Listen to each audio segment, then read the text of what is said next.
Buenas tardes, estudiantes del Centro Preuniversitario de la Universidad Nacional Mayor de San Marcos. Los saluda cordialmente el profesor Wilber Almonte, profesor del curso de Filosofía, quien está a cargo del servicio de consultas académicas de Filosofía en el horario de las tardes. Mi horario de atención en los días martes de 3 a 5 y los días jueves como hoy de 5 de la tarde a 7 de la noche. Les doy la bienvenida a la sesión que corresponde al día jueves 12 de junio. Hoy día vamos a desarrollar las preguntas, la parte de la evaluación de la semana 11, cuyo título general es Antropología Filosófica. Quiero que me concedan unos segundos para compartir la separata correspondiente.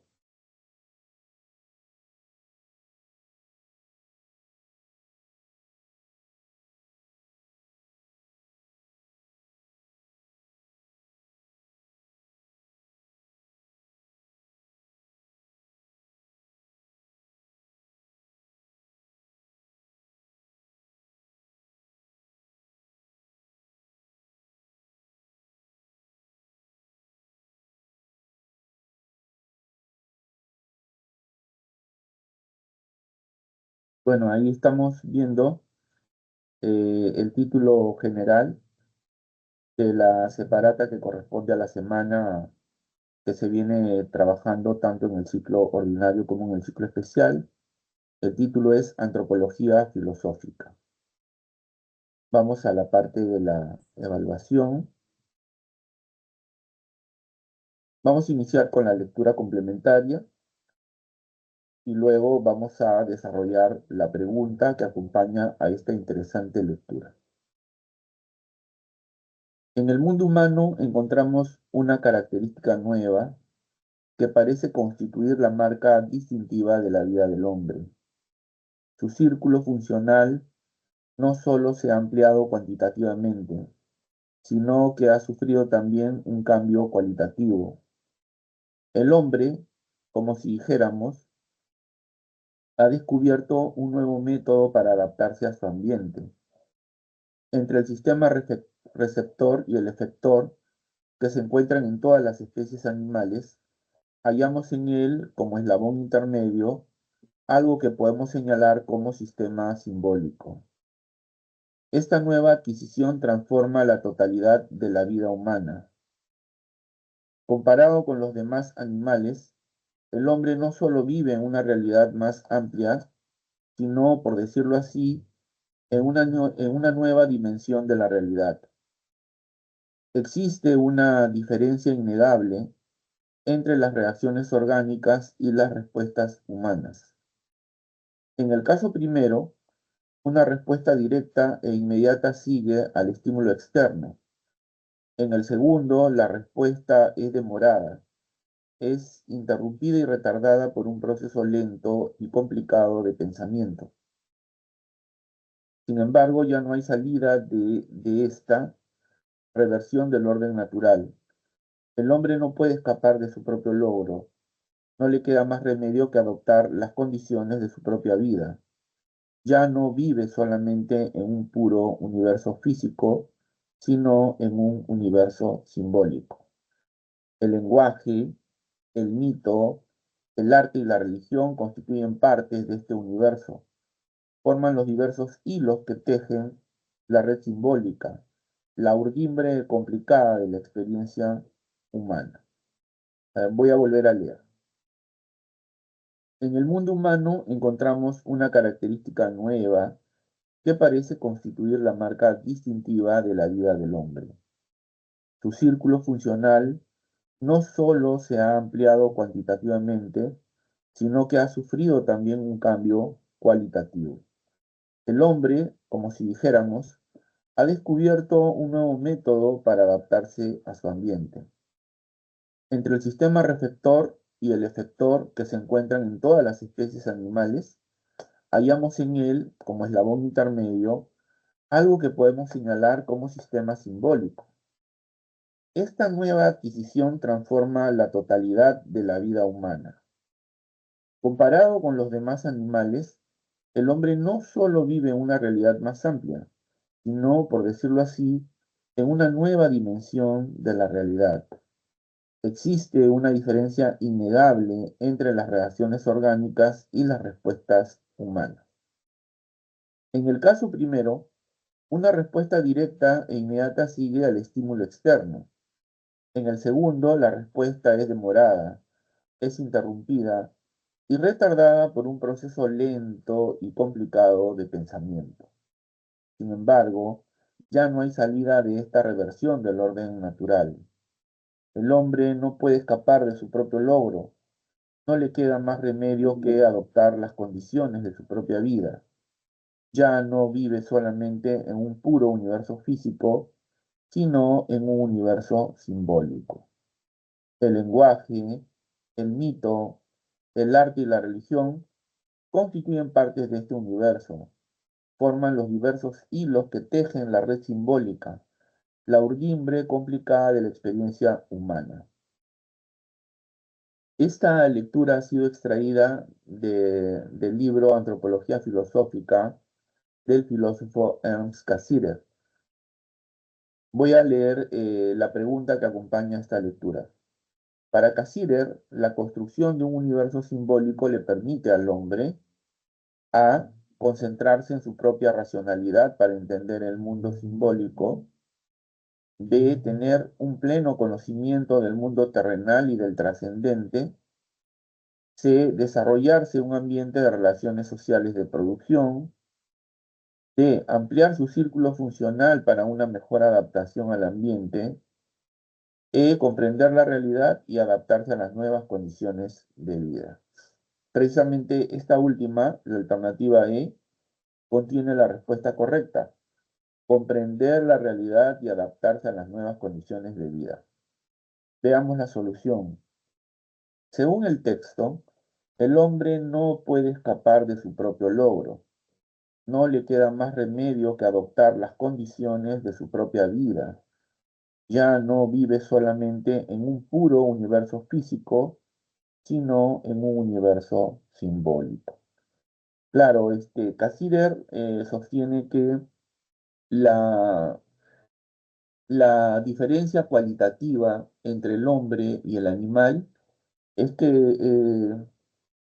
el ser humano ha desarrollado una dimensión simbólica, ¿no? Eh, por lo cual eh, su realidad se ha ampliado, ¿no? El hombre ya no solo vive dentro de un mundo físico, sino es como si viviera también en un mundo simbólico. En este sentido, el lenguaje, el mito, el arte y la religión constituyen partes de este universo eh, y son, como dice en la respuesta, elementos para comprender la realidad y adaptarse a las nuevas condiciones de vida, ¿no? El universo simbólico del hombre le permite comprender la realidad y adaptarse a las nuevas condiciones de vida, ¿no? Eh, claro, Cassirer no niega que el- la racionalidad sea un rasgo distintivo en el hombre, solo que, digamos, a esta característica le añade esta otra que para él es fundamental, ¿no? El que el hombre posee una dimensión simbólica, ¿no? Un universo simbólico que, que no poseen obviamente los animales, ¿no? Y que por ello constituyen el elemento distintivo entre el ser humano y el resto de la animalidad existente, ¿no? Bueno, le doy la bienvenida a Melanie Flores. Hola Melanie, ¿qué tal? Buenas tardes, ¿en qué te puedo ayudar? Buenas tardes, profesor. Justamente quería, no entendía bien el texto. Yo marqué la A, pero todavía sigo sin entender por qué la respuesta es la E. Ah, ya, déjame compartir nuevamente, ¿te parece? Ya, ¿qué te Sí, parece si lo vuelvo a leer y te voy explicando de a poco? ¿Te parece? sí, está bien. Ya, mira. En el mundo humano encontramos una característica nueva que parece constituir la marca distintiva de la vida del hombre. Ya, ahí lo que te está diciendo es de que existe un rasgo.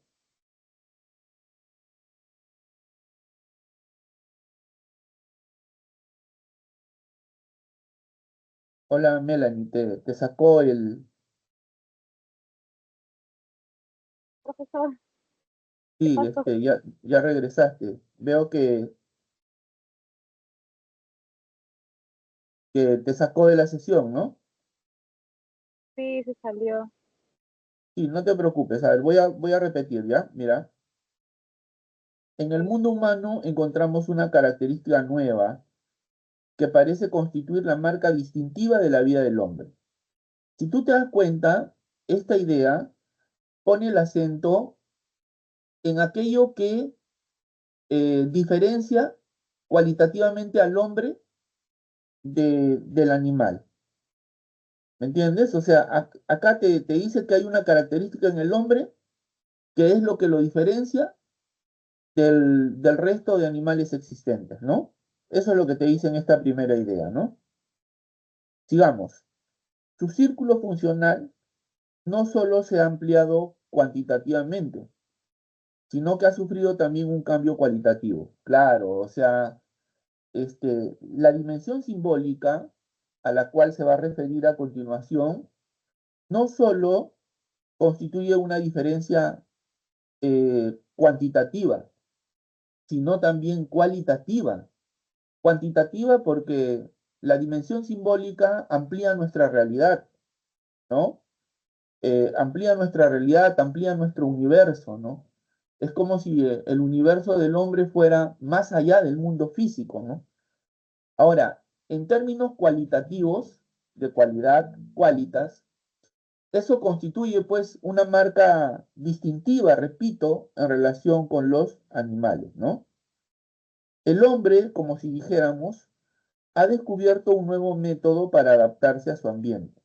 Ya, ¿cuál es ese método para adaptarse a su ambiente y qué es un descubrimiento del hombre? Los símbolos, ¿no? Entre el sistema receptor y el efector, que se encuentran en todas las especies animales, hallamos en él, como eslabón intermedio, algo que podemos señalar como sistema simbólico. Entonces, ese sistema simbólico, ¿no es cierto? Es algo así como un intermedio, ¿no? Es un sistema intermedio que el hombre utiliza para comprender el mundo y para relacionarse con el mundo. ¿Me entiendes? Eso es lo que dice acá. Esta nueva adquisición transforma la totalidad de la vida humana, claro que sí. Comparado con los demás animales, el hombre no solo vive en una realidad más amplia, ¿no? O sea, una realidad más amplia porque los animales no poseen esa dimensión simbólica que es única, que es propia del hombre, ¿no? Por decirlo así, en una nueva dimensión de la realidad. Es como que el hombre, gracias a esta invención que son los símbolos, es como si hubiera creado un nuevo mundo, ¿no? O sea, el hombre vive en un mundo físico, en un mundo natural, pero gracias a su creación de los símbolos, ¿no es cierto? Este, es como si hubiera inventado otro mundo.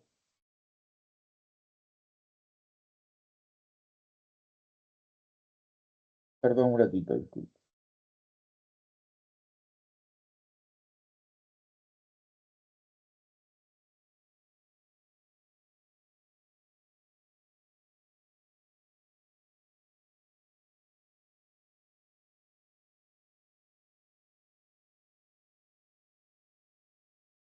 Bueno, sigo.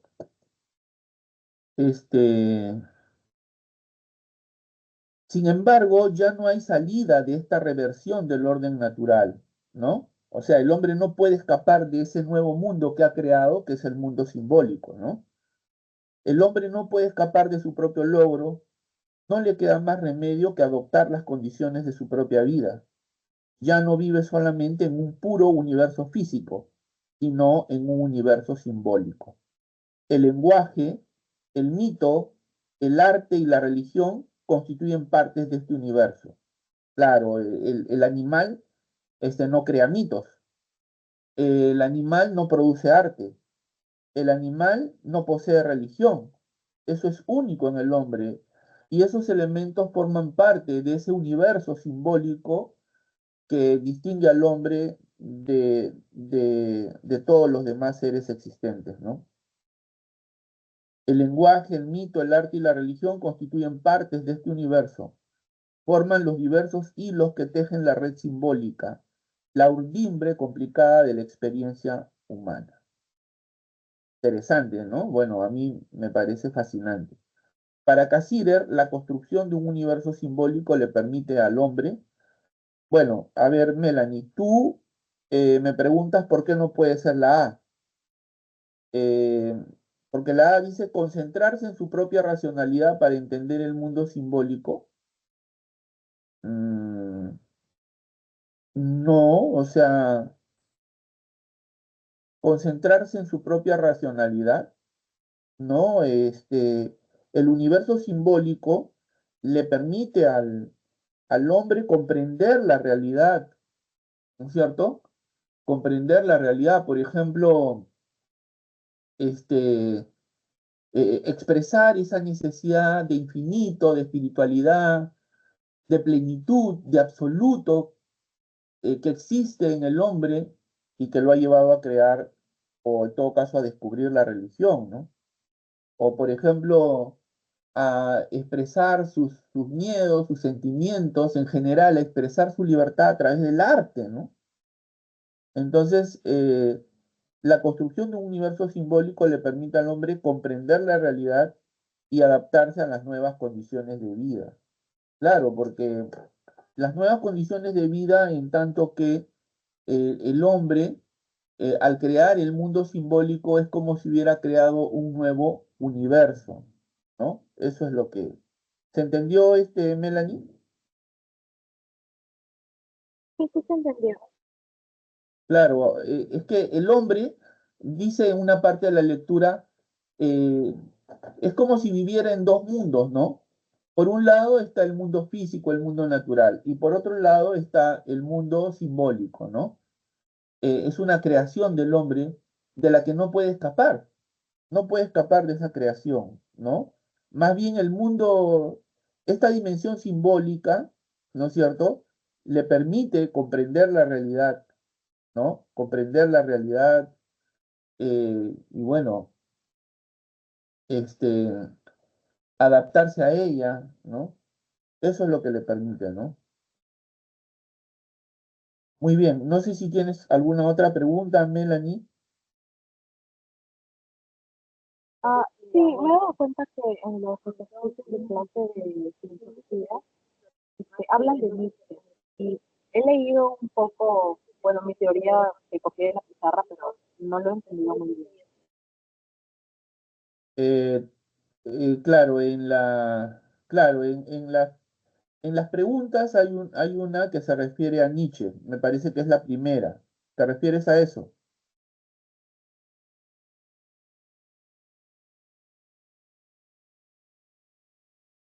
¿Me escuchas, Melanie? Sí, sí es la pregunta uno. Claro, a ver, permíteme por favor, voy a leerla, vamos a resolverla juntos y voy a aprovechar para hablarte sobre la teoría antropológica de Nietzsche, ¿te parece? Sí, Ya, mira, dice, si el hombre se reconociera integrado a la naturaleza, se sentiría más equilibrado y no necesitaría buscar valores que no están en este mundo. Repito, si el hombre se reconociera integrado a la naturaleza, se sentiría más equilibrado y no necesitaría buscar valores que no están en este mundo. Pero si el hombre se separase de la naturaleza, generaría un malestar y un desequilibrio en su condición y terminaría atacando a la naturaleza adoptando valores ficticios. Pero si el hombre se separase de la naturaleza, generaría un malestar y un desequilibrio en su condición y terminaría atacando a la naturaleza adoptando valores ficticios. Siguiendo los lineamientos principales de Nietzsche, se podría deducir que para salir de tal situación, el hombre A. Afirmaría los valores supremos e idealizados de un ser perfecto. B. Buscaría el dominio sobre sí mismo y sobre el mundo que lo rodea. C. Ratificaría la animalidad del hombre basado en la racionalidad. D. Reforzaría el papel de la sociabilidad en el entorno natural. E. Confirmaría su rol de transformador del entorno natural y social. Bueno, aquí la respuesta se encuentra en la alternativa B. Buscaría el dominio sobre sí mismo y sobre el mundo que lo rodea. Veamos la solución. De acuerdo con Nietzsche, o con la filosofía de Nietzsche, la voluntad de poder es una fuerza fundamental que impulsa al hombre a buscar el control sobre sí mismo y del mundo. Ya, a ver, lo que pasa es que Nietzsche sostiene que el hombre es un animal eh, que ha surgido del mundo natural, ¿no? O sea, el hombre es un animal que ha surgido del mundo natural, ¿no? Eh, como animal que es, eh, en él eh, deberían predominar los instintos, como pasa en, en, en el caso de los leones, en el caso de los felinos en general, en el caso de los perros, en el caso de los animales que viven en el mar, que priman los instintos, ¿no? ¿No es cierto? Pero el hombre, dice Nietzsche, este, ha pretendido sustituir sus instintos, ¿no? Adoptando una racionalidad y unos valores que son ajenos y que desprecian la vida, que desde su punto de vista es el valor más importante, ¿no? Para Nietzsche la vida es el valor más importante, ¿no? Es lo más valioso. Entonces, eh, la, en todos los seres, ¿no? En todos los seres, eh, en el mundo inorgánico como en el mundo orgánico, existe algo así como una fuerza, vamos a llamarlo así, entre comillas, a la que él llama voluntad de poder, ¿no? La voluntad de poder está presente en el mundo inorgánico y también en el mundo orgánico, ¿no? En los seres vivientes. La voluntad de poder es algo así como una fuerza que lleva a todo ser hacia adelante, ¿no? Eh, a, a vencer todos los obstáculos que se ponen al frente, ¿no? Eh, por ejemplo, en el mundo eh, natural, ¿no? O en el mundo orgánico natural, es lo que lleva a todo animal, ¿no? A proteger su vida, ¿no es cierto? A tratar de ser y crecer, ¿no? Y en el hombre, ¿no es cierto? La voluntad de poder es esa fuerza que lo lleva siempre hacia adelante, a vencer cualquier obstáculo, ¿no? A sobreponerse a cualquier dificultad, a superar cualquier problema, ¿no? Que le impida seguir con su vida, ¿no? Eh, entonces, a eso se refiere un poco esta pregunta, ¿no? El hombre es un animal surgido del mundo natural. En él tendrían que primar los instintos como en el resto de los animales, pero el hombre ha tratado de sustituir esos instintos por creencias ajenas, por valores ajenos, ¿no? Ha adoptado la razón, ha adoptado la religión, ¿no? Ha adoptado la moral. Todo ello, este, lo ha convertido en un animal débil, en un animal enfermo, ¿no? Por haber negado su naturaleza, por haber negado la vida, que es lo más importante, ¿no? Esos valores que el hombre ha adoptado niegan la vida, que es lo esencial. ¿Por qué? Porque esos valores nos hablan de un mundo del más allá, ¿no? Que es el mundo supuestamente verdadero. Obviamente Nietzsche no está de acuerdo con esta idea, porque para él el único mundo que existe es este, ¿no? El mundo terrenal, ¿no? Eh, en este mundo es que desarrollamos nuestra existencia, en este único mundo es que desarrollamos nuestra vida, y es en este único mundo donde tenemos que esforzarnos por tratar de perfeccionarnos, tratar de mejorar, tratar de ser siempre mejores, ¿no? Tratar de ser felices. Pero esos valores, que son valores ficticios, que son valores que hemos adquirido, nos enseñan a despreciar la vida y a postergar nuestra felicidad y nuestro perfeccionamiento para una vida posterior a esta que no existe, que es inexistente, que es una ficción. ¿Me entiendes? Entonces, Nietzsche está en contra por eso de estos valores, ¿no es cierto? O de esta moral que desprecia la vida y que no deja que la voluntad de poder actúe plenamente en el hombre, ¿no? Claro, porque hay personas que no se esfuerzan por ser felices en esta vida en la creencia de que cuando mueran, ¿no? Cuando se vayan al cielo, ¿no? Van a lograr ser felices, ¿no? Entonces, Nietzsche ve como un limitante de la voluntad de poder esas creencias basadas en ciertos valores, que son valores, eh, repito, que niegan la vida, ¿no? Que niegan la vida y que no permiten que el hombre se desarrolle y que el hombre alcance su felicidad, ¿no? Entonces limitan la voluntad de poder, ¿no? No sé si ahora lo tienes más claro, Melanie. Sí, sí entendí.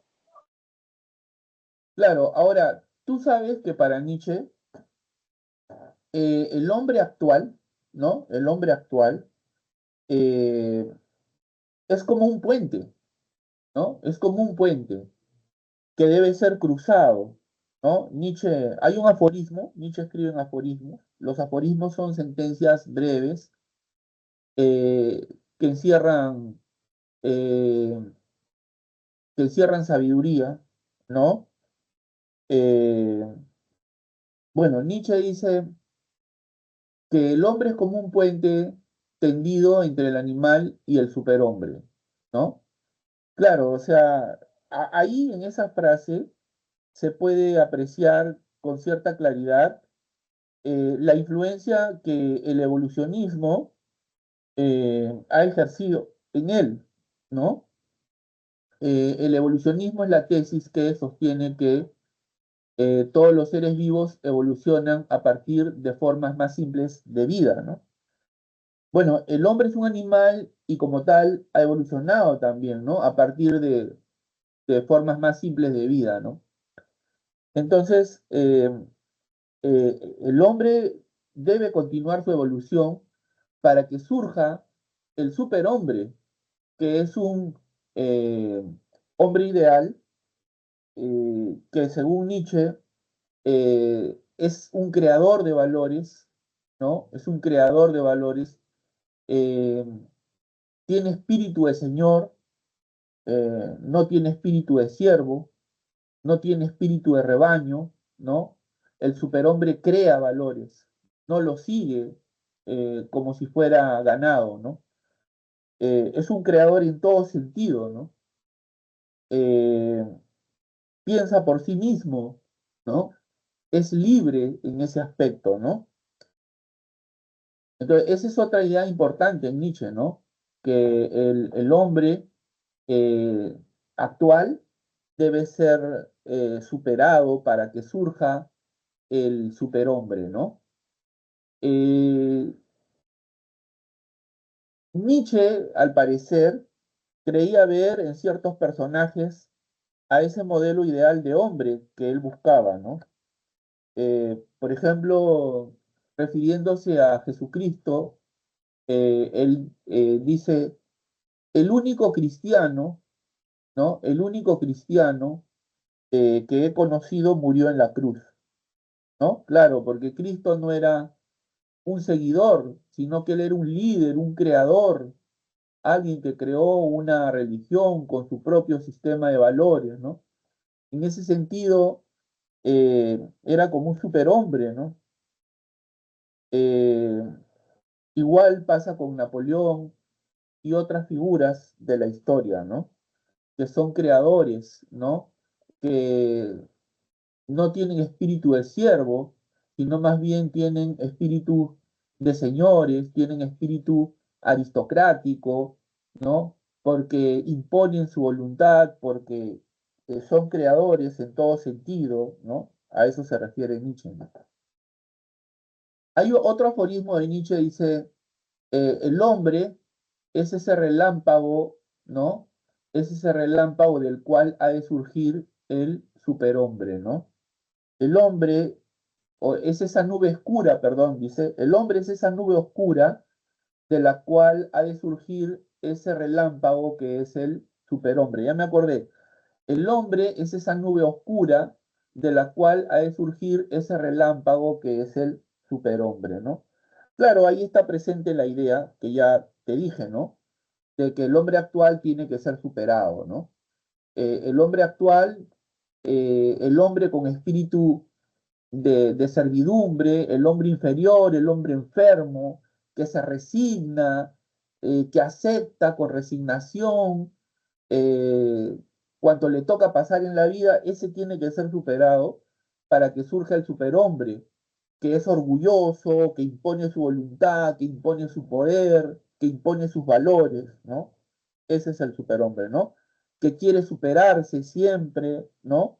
Que, que no se, que no se inclina ante nadie, que no se inclina ante la adversidad, ¿no? Que no se deja vencer, sino que siempre lucha, ¿no? Por ser el mismo, por ser el mejor, etcétera, ¿no? Ese es el superhombre de Nietzsche, ¿no? ¿Se entendió, Melanie? Sí, yo lo entendí. Nietzsche es un pensador muy interesante, ¿no? A pesar de que no pocos no lo consideran un filósofo, ¿no? Lo consideran más bien algo así como un profeta, ¿no? El profeta del nihilismo, ¿no? Alguien que escribe de una manera muy persuasiva, pero que no encierra filosofía, ¿no? Bueno, ya depende de la interpretación que cada quien haga, ¿no? Pero yo considero que hay razones para pensar que Nietzsche es un filósofo y es un filósofo muy original, ¿no? Bastante original, ¿no? Por ejemplo, con respecto al amor, Nietzsche dice que el amor siempre, el amor debe nacer de, del respeto, ¿no? Del respeto y la admiración que se prodiga a la pareja, ¿no? Eh, no puede nacer de la debilidad, ni de la inferioridad, ni de la sumisión. ¿Qué es lo que ocurre cuando a veces uno de los miembros de la pareja trata de cambiar, ¿no? Para agradar al otro, ¿no? Trata de dejar de ser él mismo, ¿no? Trata de a ver, ¿cómo lo digo?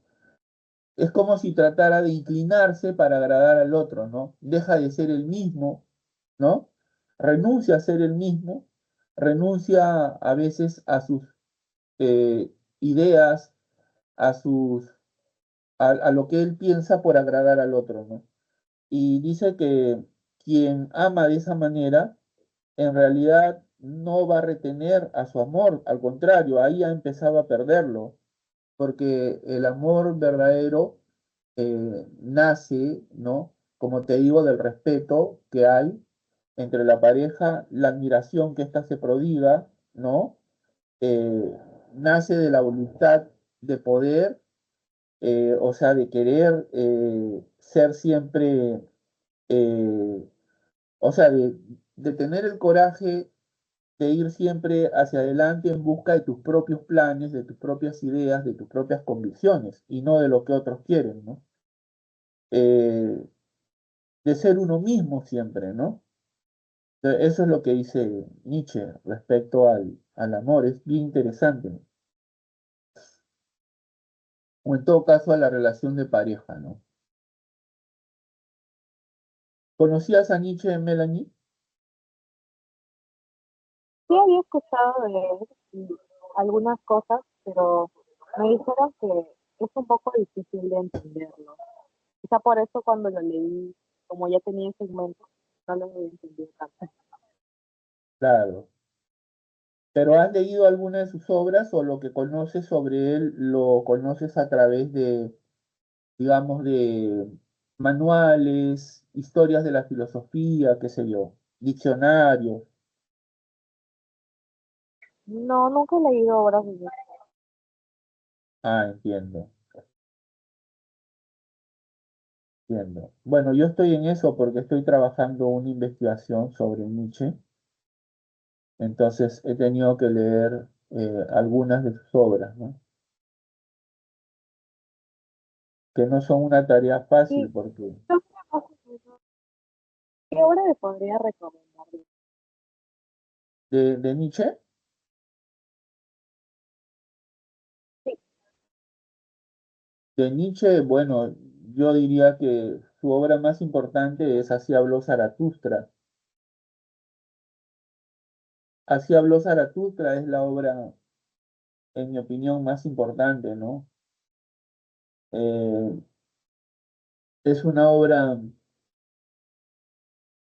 en la que él, este, bueno, habla, por ejemplo, sobre el proceso de transformación del hombre. O sea, él te pone, digamos, a ver, ¿cómo lo digo? Él dice que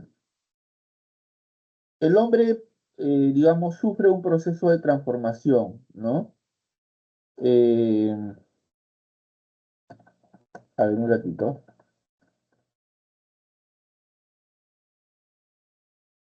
Voy a buscar acá.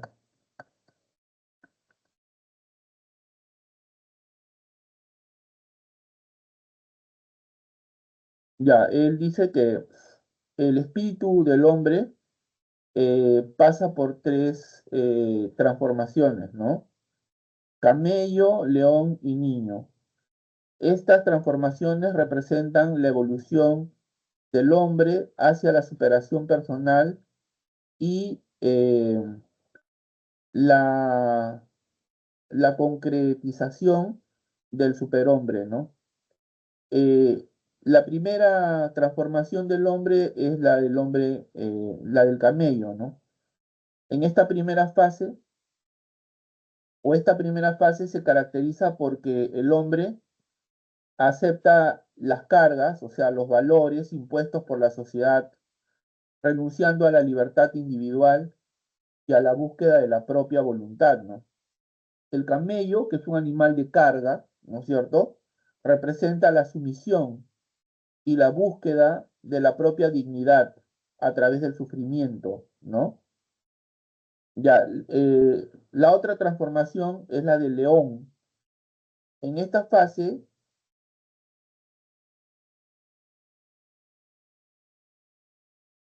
a ver, dice, un ratito, perdón, disculpa un ratito.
Bueno, te decía entonces que el león representa la otra transformación. En esta fase, el individuo se rebela contra las cargas y valores impuestos, buscando la libertad y la creación de nuevos valores.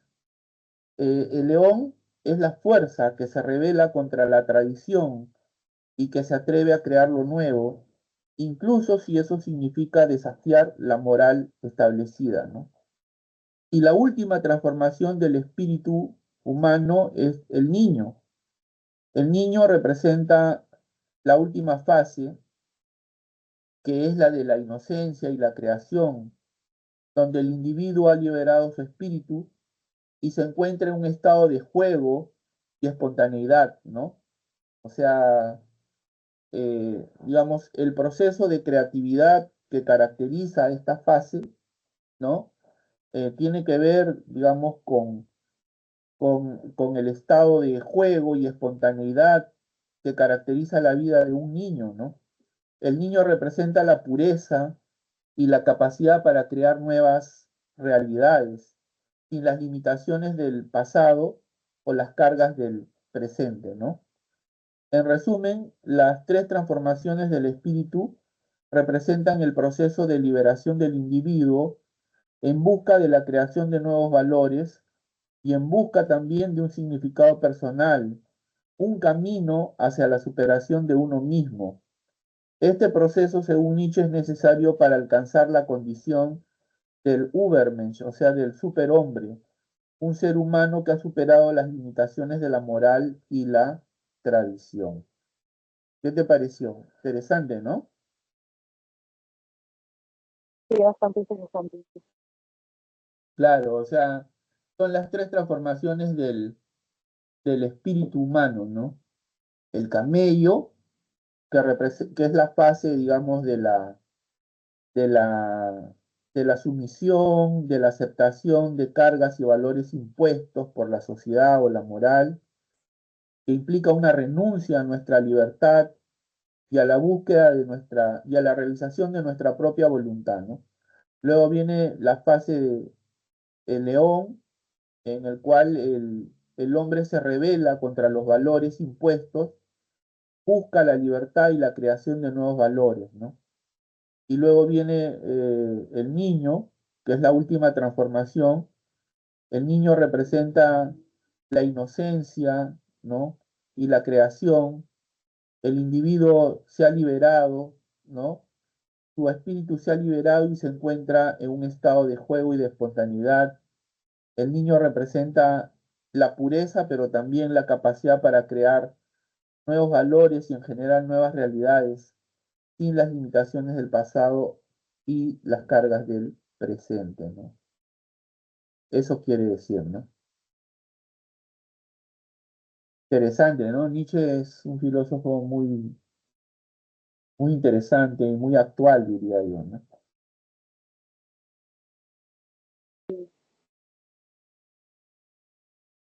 No sé si tienes otras preguntas, Melanie. Más que nada había entrado también para las claves porque algunas las estoy haciendo sola. Ah, ¿tú ya has recibido tu clase de filosofía de esta semana o todavía? Este, sí, no, todavía no. Todavía no. ¿Qué días te toca? Este, los viernes. Ah, los viernes. Con la profesora Chelsea, creo me dijiste. Sí, Chelsea. Ah, ya. Ella estuvo malita hace poco. Ay, no lo Está- sabía. Sí, estaba bastante afónica. Me dijo para coordinar un reemplazo. Bueno, supongo que para mañana ya está bien, pues, ¿no? Ya han pasado algunos días. Ya, a ver, vamos a ver las claves, ¿ya? Sí, por favor.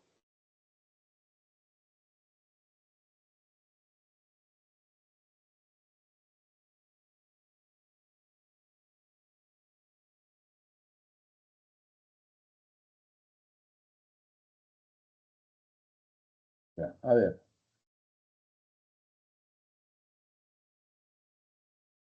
A ver, en cuanto a la pregunta de la lectura de la semana, la clave está en la alternativa E. Y en cuanto a los ejercicios de clase, las respuestas se encuentran en 1B, 2B, 3D de dado, 4C, 5C, 6C, 7E y 8C.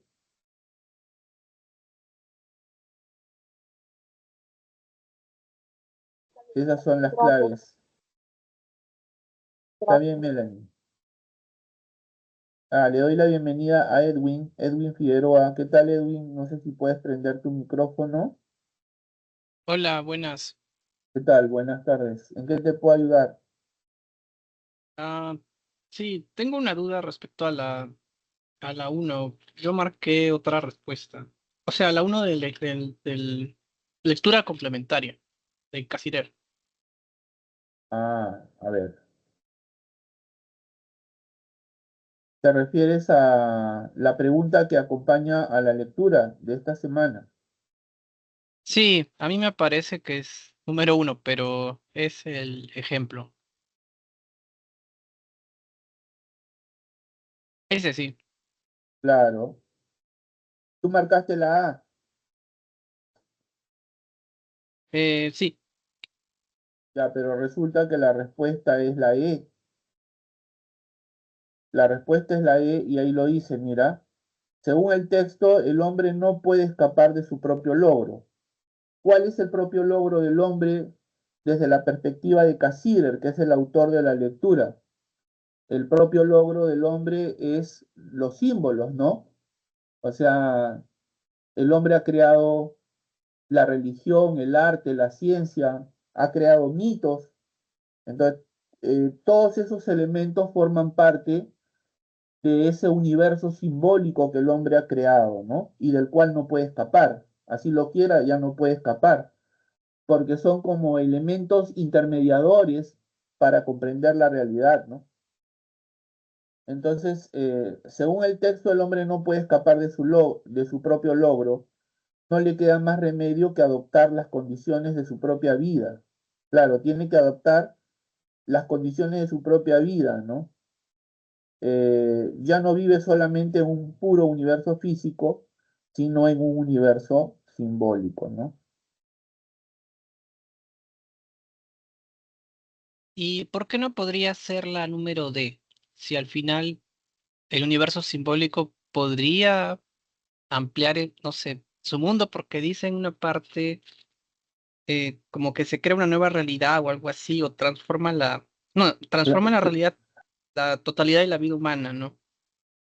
Claro, efectivamente. Lo que pasa es que esta respuesta es muy limitada. En efecto, la dimensión simbólica ha ampliado su círculo funcional, ¿no? Ha ampliado su círculo funcional. Dice, para una mejor adaptación al ambiente, ¿no? Pero no es todo, o sea, no es la mejor respuesta entre todas, ¿me entiendes?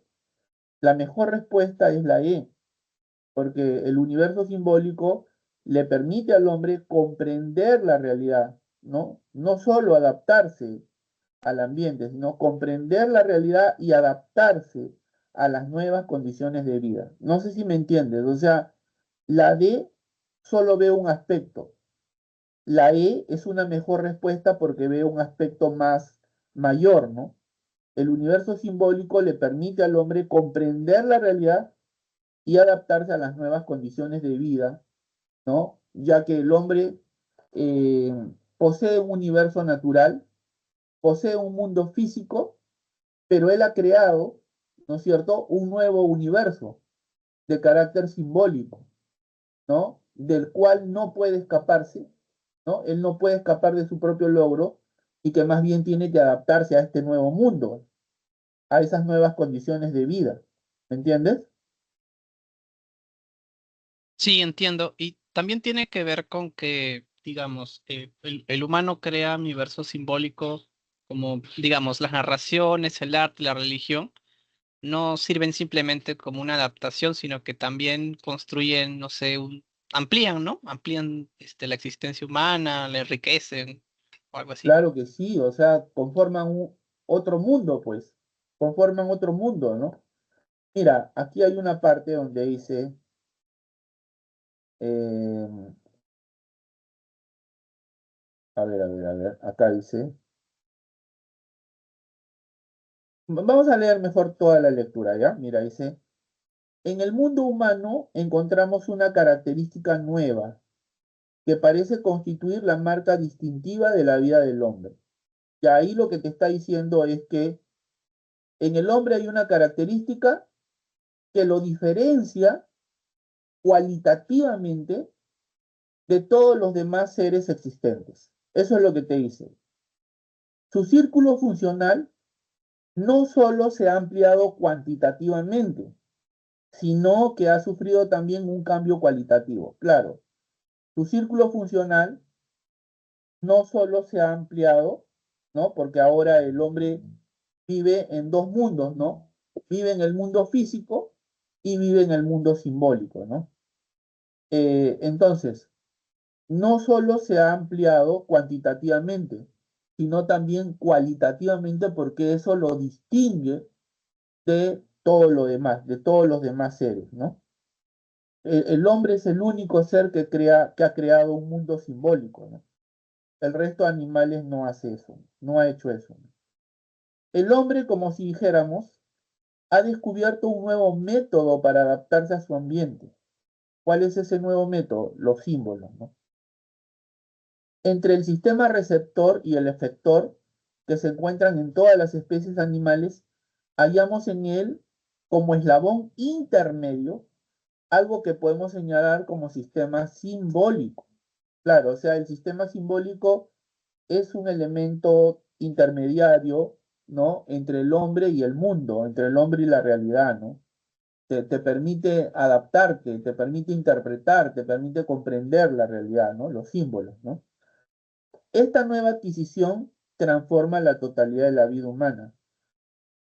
Comparado con los demás animales, el hombre no solo vive en una realidad más amplia, sino, por decirlo así, en una nueva dimensión de la realidad. O sea, es como si el hombre viviera en dos mundos, ¿no? El hombre posee un universo físico y un universo simbólico, ¿no? Existe una diferencia innegable entre las reacciones orgánicas y las respuestas humanas, ¿no? En el caso primero, una respuesta directa e inmediata sigue al estímulo externo. En el segundo, la respuesta es demorada, es interrumpida y retardada por un proceso lento y complicado de pensamiento, ¿no? ¿No es cierto? Acá dice, existe una diferencia innegable entre las reacciones orgánicas y las respuestas humanas. Claro, o sea, si tienes hambre, pues comes, ¿no? Estás cansado, duermes, ¿no? Pero, eh, digamos, hay otros casos en los que, por ejemplo, el hombre se demora para, digamos, brindar una respuesta, ¿no? A los estímulos, ¿no? Y también a las necesidades que surgen, ¿no? Eh, como ente viviente, ¿no? Eh, por ejemplo, eso lo ha llevado a crear la ciencia, la religión, ¿no? A crear los valores, ¿no? Etcétera, ¿no? Sin embargo, ya no hay salida de esta reversión del orden natural. El hombre no puede escapar de su propio logro. No le queda más remedio que adoptar las condiciones de su propia vida. Claro, el hombre ha creado un mundo simbólico del cual no puede escapar. Como ya no se puede escapar de ese mundo, lo único que le queda es adaptarse, adaptar sus condiciones de vida a ese nuevo mundo, ¿no? Ya no vive solamente en un puro universo físico, sino en un universo simbólico. El lenguaje, el mito, el arte y la religión constituyen partes de este universo. Forman los diversos hilos que tejen la red simbólica la urdimbre complicada de la experiencia humana. Ahí está.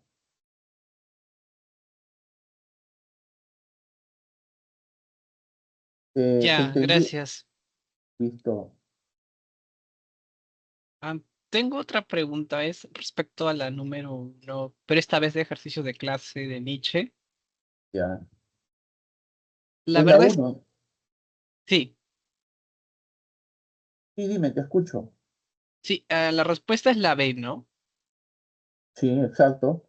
Ya, no entiendo por qué, porque entiendo que Nietzsche, o a mí me parece que hablar de dominio sobre sí mismo y sobre el mundo natural no sería como pretender, no sé, dominar el entorno. Y justamente eso tiene que ver con separarse o sentirse separado de la naturaleza, o al menos así lo entendí yo. A ver, vamos a leer la pregunta, ¿ya?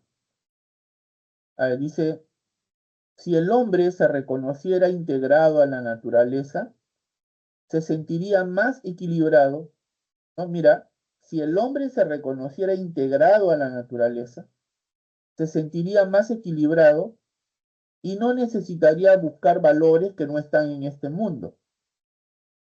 Ya, hasta ahí, mira, Nietzsche dice que el hombre es un animal que ha surgido del mundo natural, ¿no? Pero, a diferencia de otros animales, el hombre ha tratado de sustituir sus instintos por valores que le son ajenos, por valores que no están en este mundo, ¿no? Por ejemplo, que nos dicen que el mundo verdadero o la vida verdadera se encuentra después de la muerte, ¿no? Entonces, a Nietzsche eso le parece una ficción, ¿no? Le parece una idea errónea porque para él el único mundo que existe es este, ¿no? Y solo tenemos esta vida, ¿no es cierto? Para lograr lo que queremos, ¿no? Para hacer lo que queremos, para llegar a ser lo que hemos decidido, ¿no? Solo existe esta vida, ¿no? Sin embargo, los valores que el hombre ha adoptado, ¿no? Eh, eh, colocan el verdadero mundo en un lugar inexistente, ¿no?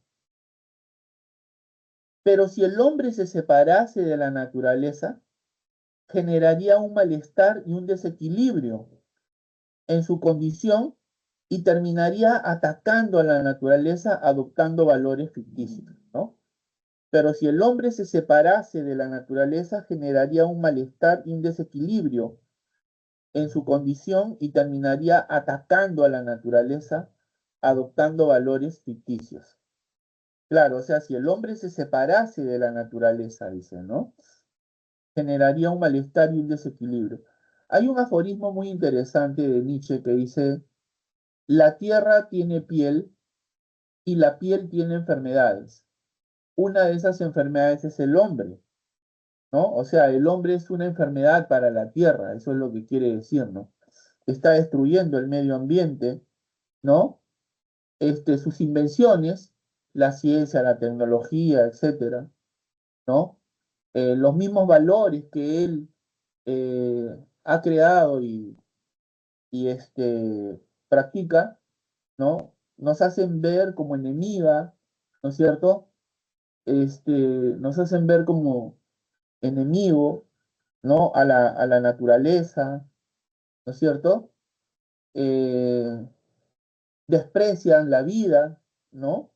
Porque al pensar que la verdadera vida comienza después, ¿no? De la muerte, estamos negando esta única vida que existe, ¿no? La estamos relegando, la estamos colocando en segundo plano, ¿no? Entonces, siguiendo los lineamientos principales de Nietzsche, se podría deducir que para salir de la situación, el hombre, la respuesta es la alternativa B, buscaría el dominio sobre sí mismo y sobre el mundo que lo rodea, ¿no? Claro, claro, lo que pasa es que según Nietzsche, en el hombre y en realidad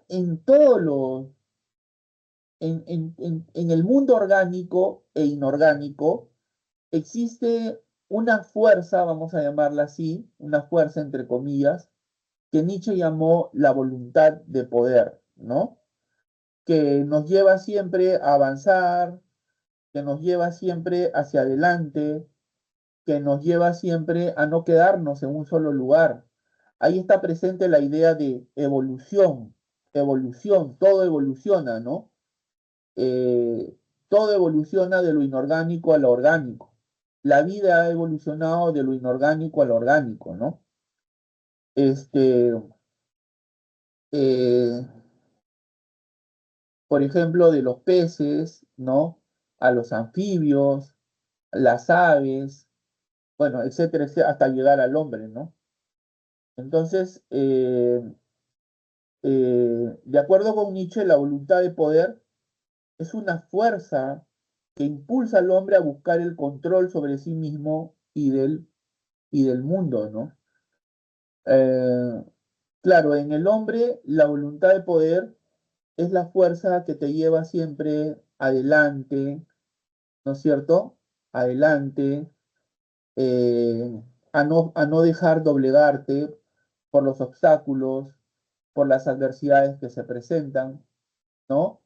Que te lleva siempre a tratar de ser tú mismo, ¿no? Eh, que te lleva a sobreponerte, ¿no? A cualquier dificultad, ¿no? A tratar de solucionar los problemas que se presentan, ¿no? Eh, a no someterte, ¿no? A no renunciar a tu ser mismo. eh, Todo eso implica la voluntad de poder, ¿no? O sea, es una especie de dominio sobre sí mismo, en efecto, ¿no? Y obviamente sobre el mundo que nos rodea, ¿no? Eso es lo que te puedo decir, Edwin, sobre esta pregunta. Gracias. Entonces, digamos, este dominio de uno mismo vendría sería conducido por esta voluntad de poder, Claro, pero es más basal, ¿no? O sea, más digamos, tiene que ver más con los deseos, los instintos, porque claro. yo recuerdo que en clases de filosofía, bueno, que llevé antes, me decían que Ya. Platón, Aristóteles y, bueno, muchos filósofos, eh, claro, hay que dominar, pero es dominar a los instintos mediante la razón, ¿no? Que creo que Platón habla de esto de los caballos, y yo me acuerdo que uno de los caballos era, pues, o sea, era un auriga, creo que conducía a unos caballos, y esto justamente representaban la parte animal y las emociones, ¿no? Entonces, un poco como que la palabra dominio me hacía, o al menos me hacía acordar un poco a eso. Entonces, eh, o sea, hay como dos tipos de formas de entender el dominio aquí en filosofía, o estoy, estoy liándome. Claro, o sea, la voluntad de poder se puede manifestar en cierto sentido como el dominio de uno mismo en el sentido de alcanzar la autonomía personal, ¿no? La capacidad de controlar los propios impulsos, los propios deseos. No solo es un dominio externo, sino también implica un dominio sobre tu propia naturaleza, ¿me entiendes? O sea, el hombre, eh, digamos, busca el dominio de su entorno, pero también el dominio sobre su propia naturaleza, en el sentido de superar nuestras limitaciones, ¿no? Eh, Nietzsche está en contra de la debilidad, ¿no? Eh, Está en contra de, de la debilidad y lo dice claramente, ¿no? Él dice, eh, el primer mandamiento de todo hombre es ayudar a morir, la debilidad, dice, ¿no? Eh, claro, la debilidad es todo aquello que nos impide crecer, eh, mejorar, ser nosotros mismos. A veces nuestros miedos, a veces nuestros complejos, ¿no? Son el principal obstáculo y están en nosotros mismos, ¿no? Por eso la voluntad de poder está relacionada de alguna manera con esta capacidad no solo de dominar el entorno, el medio ambiente, sino también nuestra propia naturaleza, ¿no? Nuestras emociones, nuestros miedos, ¿no? Nuestras pasiones, ¿no? ¿No es cierto? Implica eso también, ¿no? ¿Se entendió, Edwin? Sí, me parece que ya me ha quedado mucho más clara la visión nietzscheana, gracias. Ok, le doy la bienvenida a Andrea. Hola Andrea, buenas tardes. ¿En qué te puedo servir?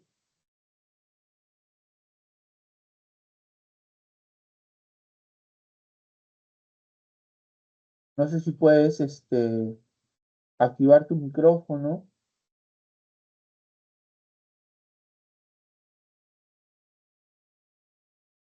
Ah, ya, has enviado una pregunta al chat general, ¿no?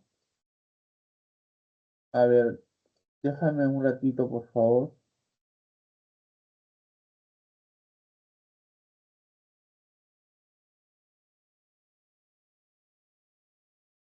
A ver, dice, Taylor enfatiza la importancia del diálogo y el reconocimiento mutuo. ¿Esa es la pregunta?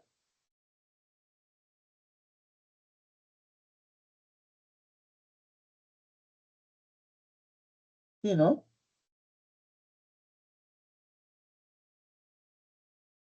A ver, Taylor enfatiza la importancia del diálogo y el reconocimiento mutuo en comunidades de interlocutores significativos para la formación de la identidad personal. Partiendo de esta idea, la contribución de Taylor a la comprensión de la construcción de la identidad se basa en que ésta, a ver, A, se define a través de la deliberación ética, B, se define siempre en diálogo con los otros, C, es un fenómeno determinado por la genética, D, se construye aislándose de influencias externas, E, es una construcción simbólica de la sociedad. Bueno, la respuesta es B, de barco, se define siempre en diálogo con los otros, ¿no? Taylor sostiene que la identidad, que es la interpretación que un individuo, eh, eh, cuando digo individuo estoy pensando en una persona, pero también en un grupo social, ojo, ¿ah? Ya, es la interpretación que un individuo hace de sí mismo o tiene de sí mismo, ¿no? Pero en esa interpretación que nosotros tenemos de nosotros mismos, obviamente influye la forma como los demás nos reconocen, ¿no? Cómo nos reconocen, cómo nos ven, ¿no? De acuerdo a cómo nos ven, nos tratan, ¿no? Entonces, eh, la identidad, ¿no? Se define siempre en diálogo con los demás y presupone el diálogo, repito, y el reconocimiento, ¿no? Por ejemplo, en un mundo cada vez más globalizado, ¿no? Encontramos que eh, las minorías sexuales, las minorías étnicas, etcétera, buscan su reconocimiento, buscan el reconocimiento de su identidad, ¿no? Eh, tratan de buscar canales que les permitan, mediante el diálogo, ser reconocidos, ¿no? Eh, las comunidades indígenas, por ejemplo, ¿no? Que por siglos este, han sido saqueadas, ¿no? Han sufrido el robo de sus tierras, la expoliación de sus recursos, bueno, etcétera. Bueno, ahora están buscando el reconocimiento y lo hacen pues a través de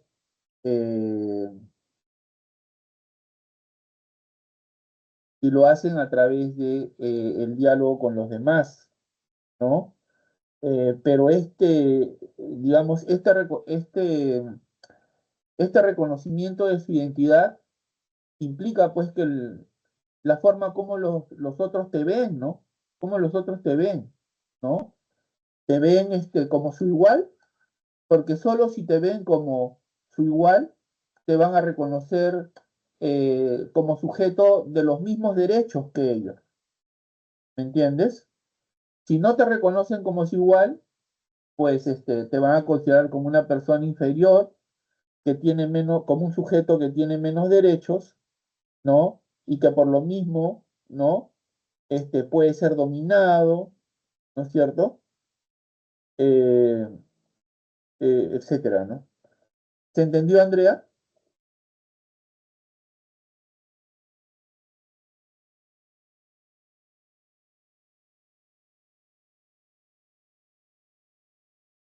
Muy bien. No sé si tienes otra pregunta.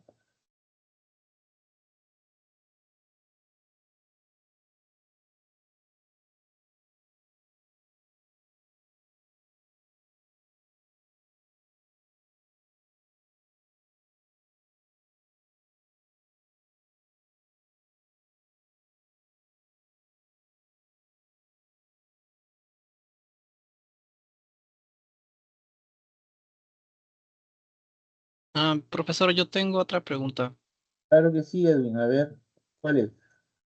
En la número 2, ¿no puede ser también Descartes? Trata sobre...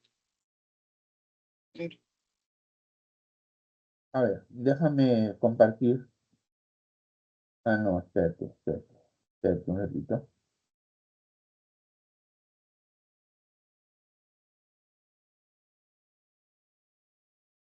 Ya, no sé si ya puede verse mi pantalla. Sí, ya se puede ver.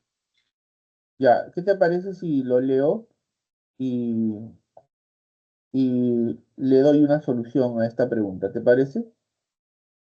Sí, A ver, dice, Gustavo afirma a sus alumnos que el entendimiento humano comprende una serie de atributos y capacidades, entre ellos la capacidad de separar por medio de una operación intelectual un rasgo o una cualidad de algo para analizarlos de manera aislada en nuestra mente. Repito, Gustavo afirma a sus alumnos que el entendimiento humano comprende una serie de atributos y capacidades, entre ellos la capacidad de separar por medio de una operación intelectual un rasgo o una cualidad de algo para analizarlos de manera aislada en nuestra mente. Se puede establecer que la reflexión de Gustavo sobre lo que nos define como seres humanos coincide con el planteamiento de para el cual el hombre es, bueno, la respuesta ahí es Aristóteles, ¿no? Para el cual el hombre es un animal racional. Veamos la solución. Para Aristóteles, el hombre es un animal racional y por tanto nuestra capacidad intelectual es lo que nos diferencia, es lo que nos diferencia de los animales. Eh, ¿Cuál era tu observación,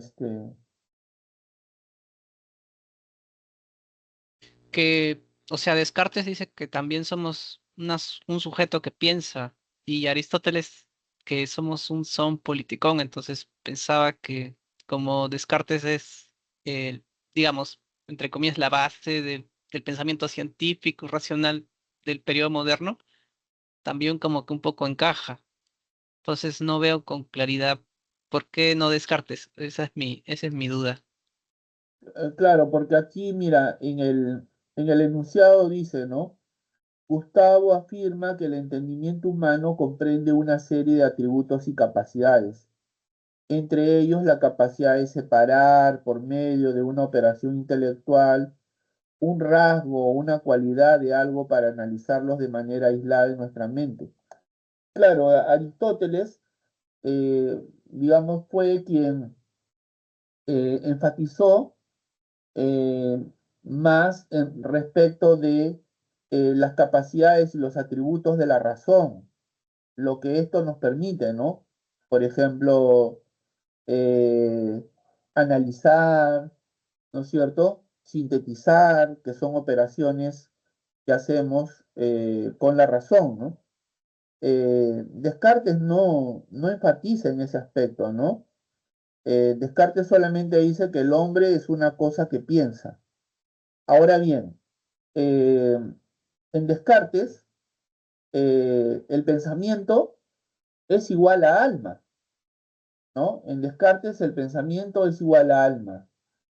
Y el alma en Descartes no solo piensa, sino que también siente. O sea, eh, el alma en Descartes eh, no solo es responsable de lo que pensamos, sino también de lo que sentimos, ¿no? Tiene que ver con las sensaciones, las emociones, los sentimientos, ¿no? Eso tiene que ver el alma, ¿no? En Aristóteles no es así, ¿no?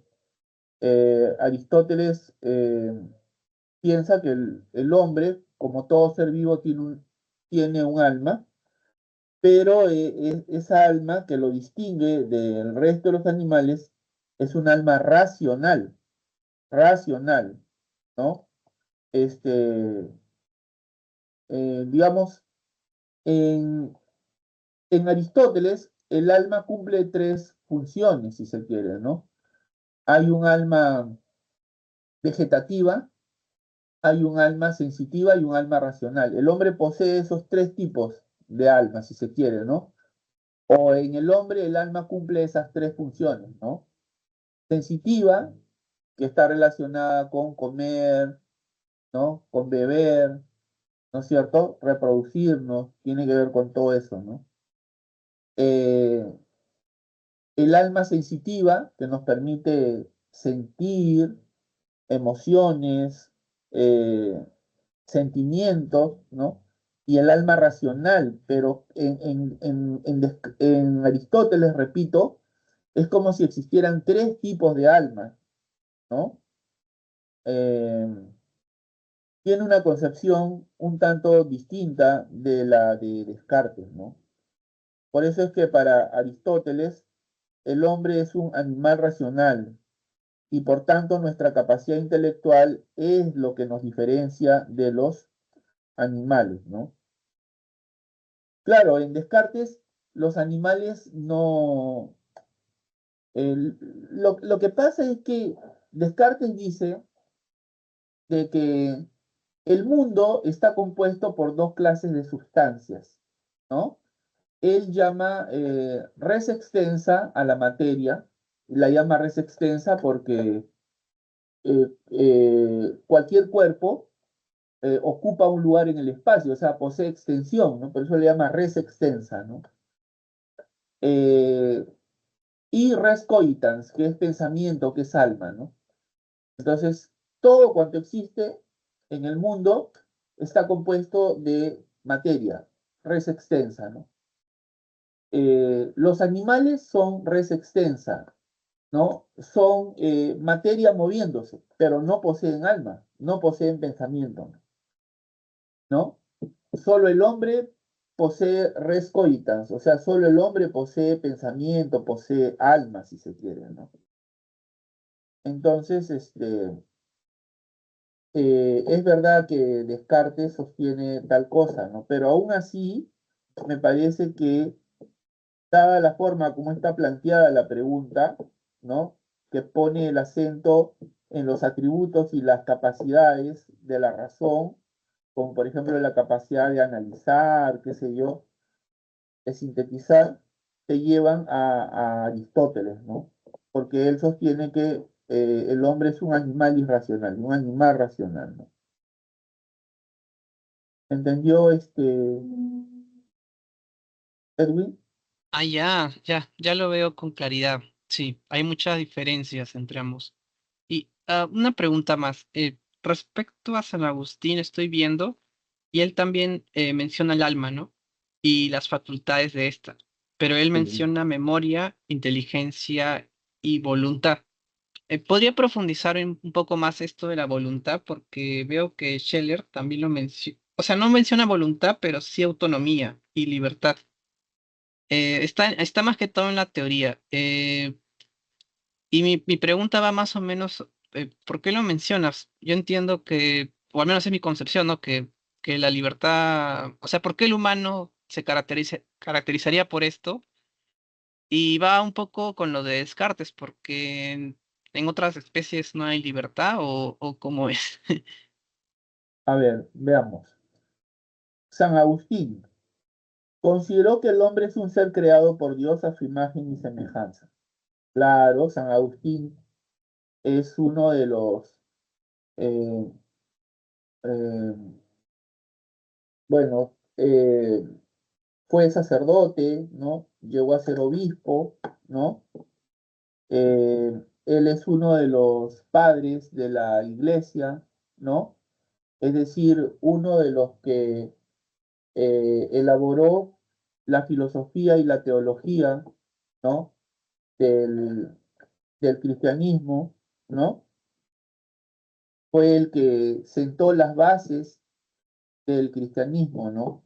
Basándose o tomando como base la filosofía de Platón y Aristóteles, ¿no?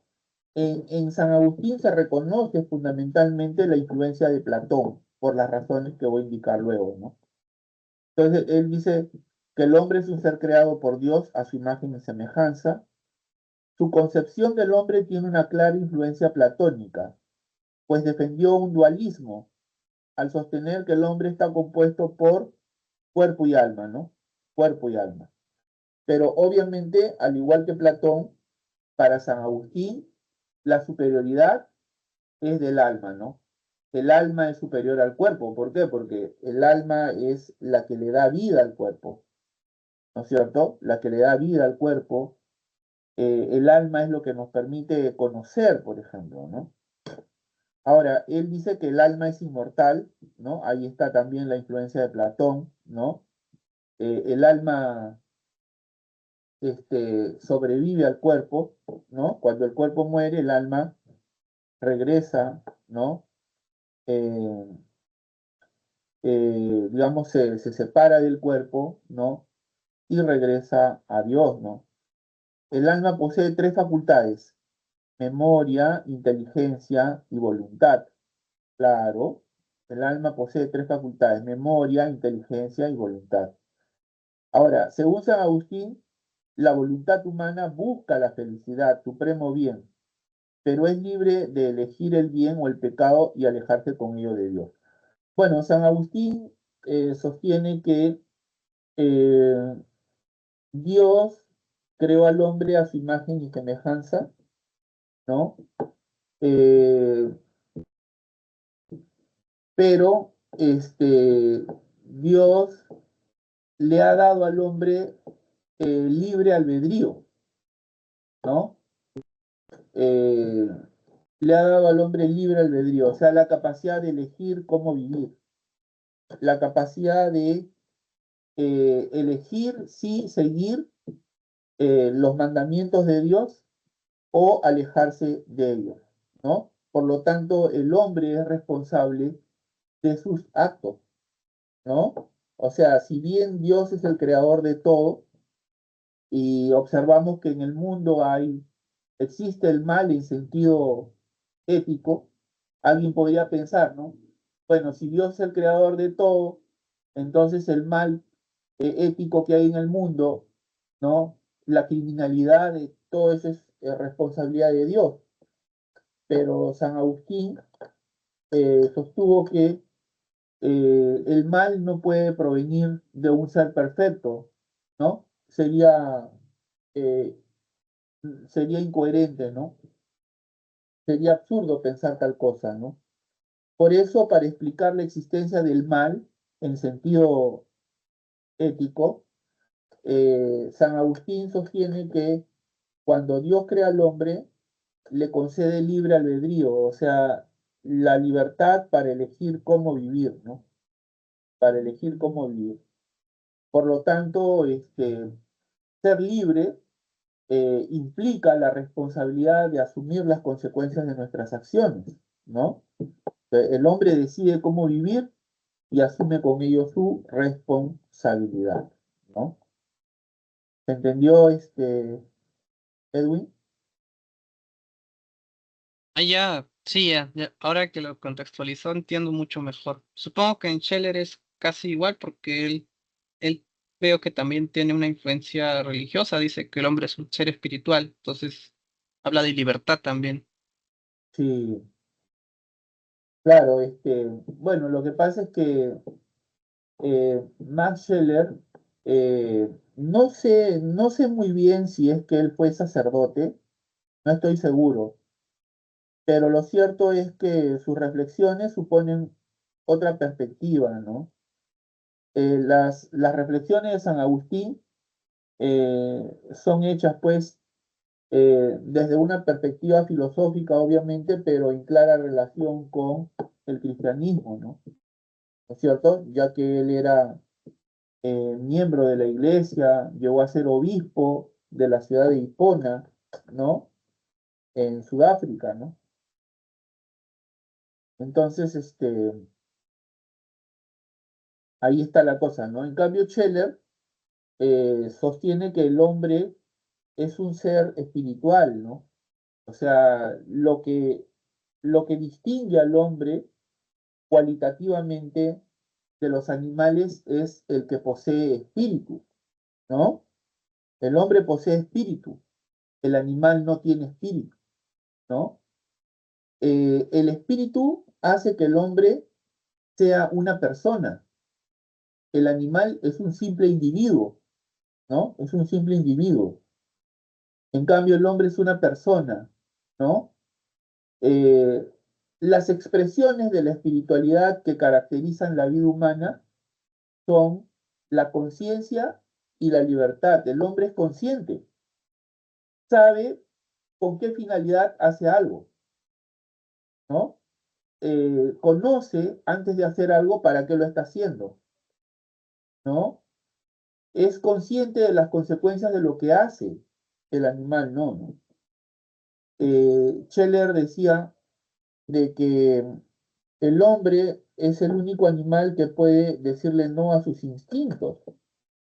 Claro, y tiene razón, ¿no? Porque los animales es como si estuvieran presos de sus instintos, siguen ciegamente a sus instintos, ¿no? Por ejemplo, cuando tienen hambre, bueno, buscan qué comer, ¿no? Incluso el hambre puede llevarlos a, al, al canibalismo, ¿no? O sea, que se coman entre ellos, ¿no? Claramente en animales en los que no existe, digamos, ese tipo de práctica, ¿no? ¿No es cierto? Pero puede ocurrir eso, ¿no? En cambio, el hombre, dice Scheller, es el único animal que puede decirle no a sus instintos en tanto que eh, puede dejar de comer, ¿no? Si es que quiere por razones estéticas, por razones de salud, qué sé yo, ¿no? El doctor le ha dicho, mira, estás con los triglicéridos súper altos, ¿no? Entonces tienes que bajar de peso sí o sí, ¿no? Entonces el hombre pues ya controla sus comidas, ¿no? Es una forma de negar sus instintos, ¿no? O hasta por cuestiones estéticas, ¿no? Aquella jovencita que, porque ya viene el verano, quiere tener una linda figura, ¿no? Para mostrarse, qué sé yo, ¿no? Para ir a la playa con sus amigos, amigas, qué sé yo, ¿no? Entonces, deja de comer, ¿no? Controlas, o en todo caso, controla sus comidas, ¿no? Eso solo lo hace el hombre, ¿no? Entonces, Scheller dice que el hombre es un ser espiritual, este, el espíritu diferencia al hombre de los demás animales, ¿no? Lo distinguen del resto de la animalidad existente, ¿no? Eh, lo convierten en una persona. Las expresiones de esa espiritualidad son la conciencia y la libertad, ¿no? El hombre posee conciencia, autoconciencia, ¿no? Tiene capacidad para objetivar el mundo, ¿no? Etcétera, etcétera, ¿no? Todo eso puede hacer el hombre, ¿no? Eso caracteriza la vida de un ser humano.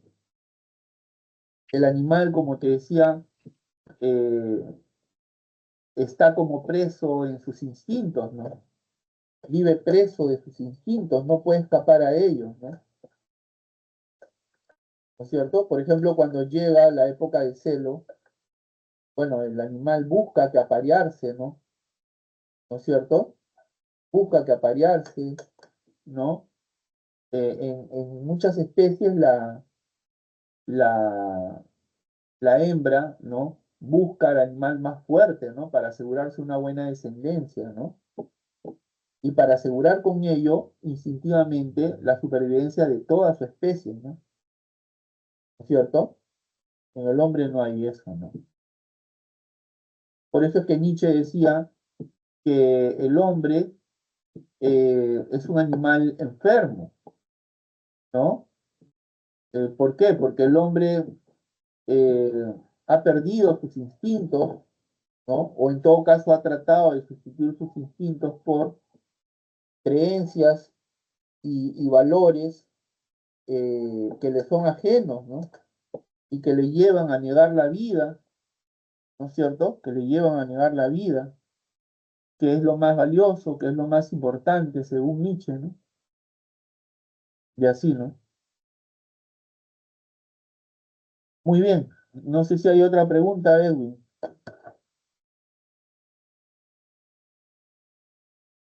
Ah, claro, entonces, y en Scheller, respecto a objetivar el mundo, estaría bien dicho si uno dice que objetivamos también a través de los valores, porque él también se centra en la ética. Por ejemplo, la corrida de toros.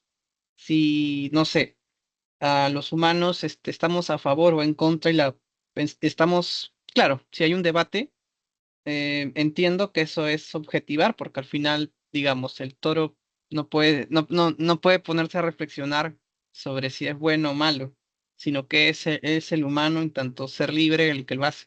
¿Estoy bien?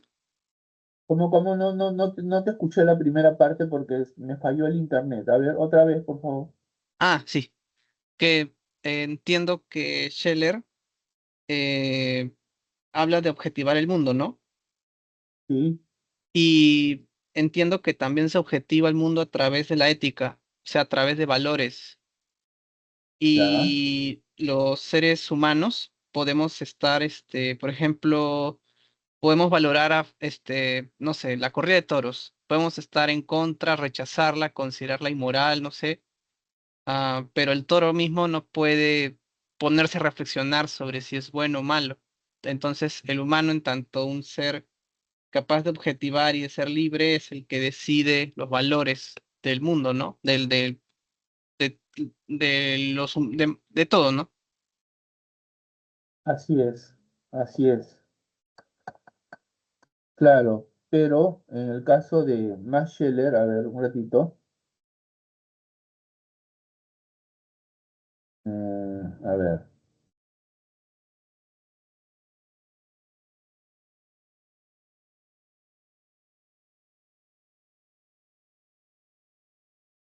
claro, efectivamente, tu reflexión es acertada. Sí. El hombre puede objetivar el mundo, por ejemplo, cuando, a ver, se objetiva el mundo, ¿no? Cuando compones una canción, cuando compones una poesía, a través de la ciencia, en general a través del arte, ¿no? Esa es la capacidad objetivadora del mundo que posee el hombre, ¿no? El animal no posee esa capacidad, pues, ¿no? ¿Me entiendes? Sí, sí, entiendo. Y respecto a la autoconciencia, Quiere digamos, decir que sí, ¿qué ejemplos tendría o qué significa? la autoconciencia es la capacidad de pensar en nuestros propios estados, en nuestros propios sentimientos, en nuestras propias emociones, ¿no? Nos permite reflexionar sobre lo que hemos hecho, sobre lo que haremos, sobre las consecuencias de lo que haremos. Eso es la autoconciencia, ¿no? Por ejemplo, eh,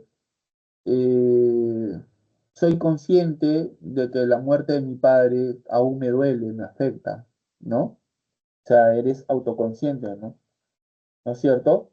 Soy consciente de que aún me faltan lograr varias cosas, ¿no? Eh, en la vida, ¿no? Por ejemplo, me falta obtener mi doctorado, qué sé yo, ¿no? El animal no posee eso, pues, ¿no? El animal, como te digo, es un esclavo de sus instintos, ¿no? ¿No es cierto? En cambio, el hombre no. El hombre es consciente, ha objetivado el mundo, ¿no? Con los valores, o sea, con la moral, con la ciencia, ¿no? Es parte de esa capacidad objetivadora que posee el hombre, ¿no?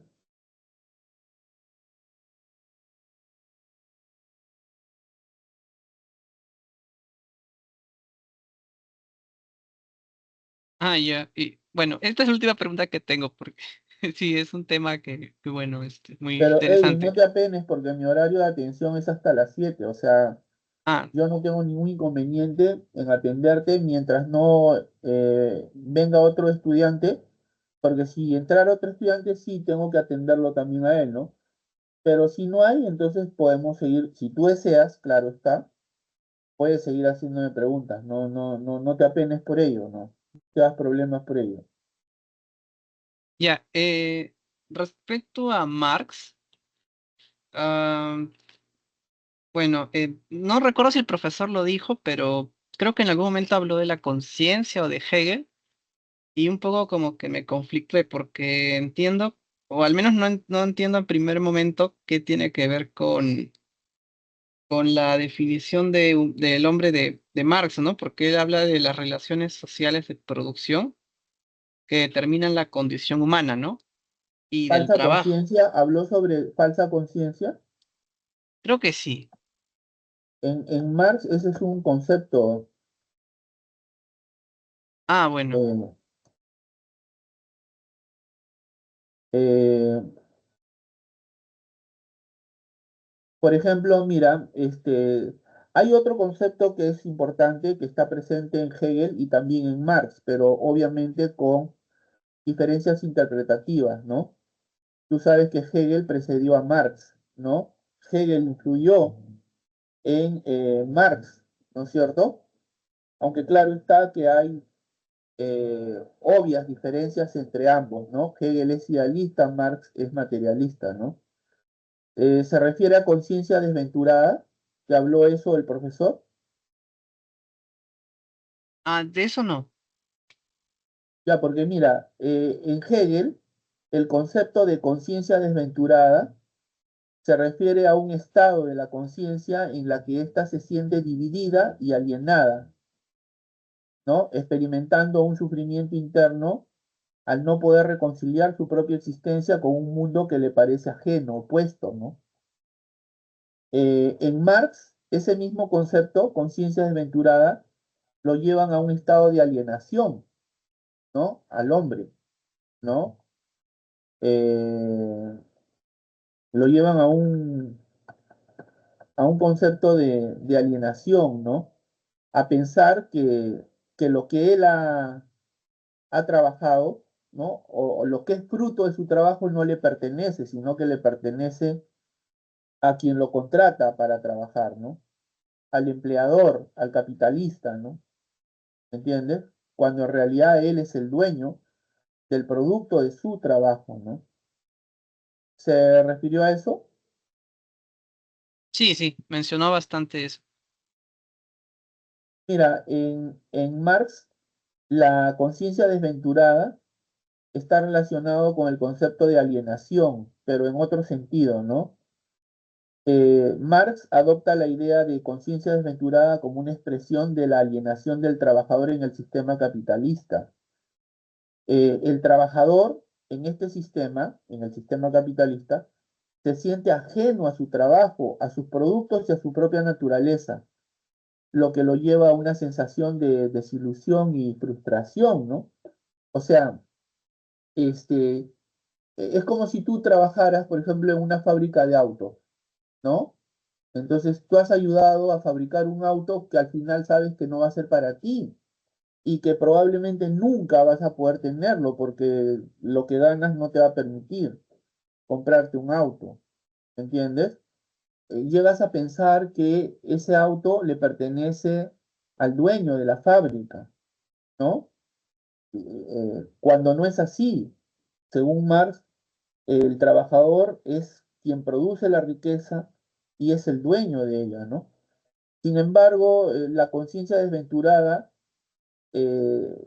propia del trabajador en el sistema capitalista lo hace sentirse ajeno a su trabajo, a sus productos, ¿no? Y esto le crea una sensación de desilusión y de frustración, repito, ¿no?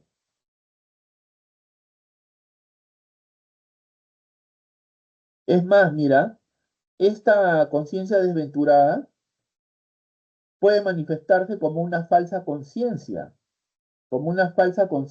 en la que el trabajador no reconoce su propia situación de explotación y opresión, ¿no?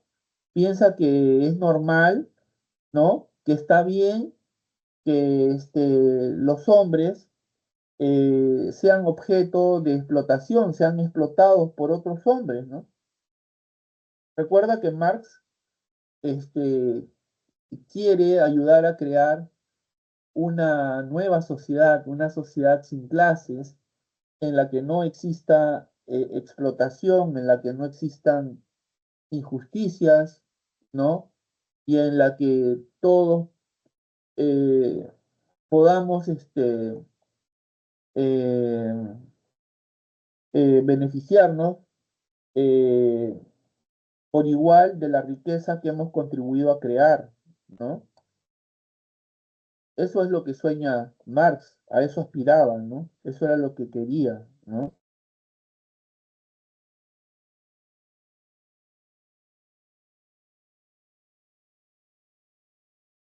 Su propia situación de explotación y más bien la justifican, ¿no?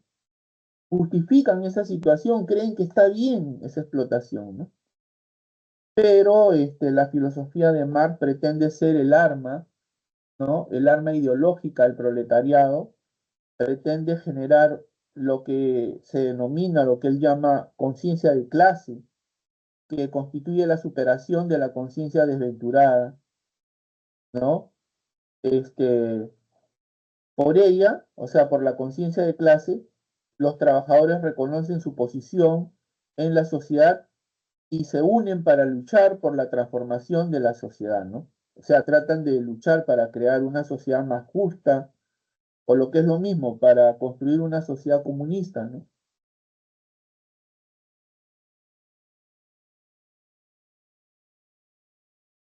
Ah, ya, entiendo. Y cuando Marx y, bueno, entiendo que Engels es bastante afín a sus ideas, ¿no? Claro, fue Hablan su de que el colaborador. animal vive de lo que la naturaleza le proporciona, en cambio el hombre garantiza su, ¿qué dice? Su existencia en base a las relaciones sociales de producción. Ah, entiendo que se refiere a la economía o a, digamos, a cómo el humano transforma mediante, no sé, el trabajo. Es similar a lo que dice Engels, ¿no? ¿Estoy bien? Que el trabajo ha creado al hombre. Claro, para Engels el trabajo ha creado al hombre, ¿no? Si el hombre es gracias al trabajo. El trabajo lo ha humanizado, ¿no? Porque, bueno, el hombre es un ser material, ¿no? Partamos de esa idea, ¿no? Desde la perspectiva marxista, el hombre es un ser material, ¿no? Como ser material, tiene necesidades materiales que satisfacer. Tiene que comer, tiene que pagar el colegio, tiene que pagar, qué sé yo, la luz, el agua. Entonces el hombre tiene que trabajar, ¿no? El trabajo implica, ¿no es cierto?, la transformación de la naturaleza, ¿no? E implica relacionarnos con otros para trabajar, ¿no? Entonces, en ese proceso de transformación, el hombre se transforma también a sí mismo, ¿no?